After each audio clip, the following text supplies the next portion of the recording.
Их орон минь миний бага байх үеийнхээс маш их өөрчлөгдөн хөгжсөн. Гэвч монголчууд бид байгаль ахлагаа унган төхөөр нь хадгалж авч үлдэж чадсан цөөхөн улсын нэг болсон. Би байгаль нутаг усан амьлуулсан сэрээсэн олон өөрчлөлтийн гэрч болж амьдарсан.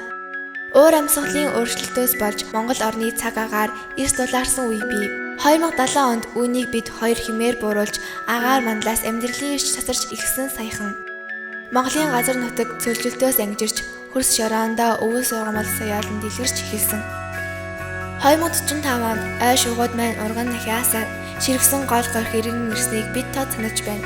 Уус даяараа ундны цэвэр тунгалаг устай болж Монгол орны цэнгэг уснаас нь амсах гэж гадны цэцэд ирдэг болсон. 2030 онд бид Улаанбаатарын агаар хөрсний бохирлоос салж тунгалаг агаар эрүүл хөрстэй эко хот болж чадсан. Хог хаягдлын менежмент амьдрал нэвтэрч бид хогоо дахин боловсруулдаг болсноор газрын хөрсөнд үлдэх ялгарууд байхгүй болсон.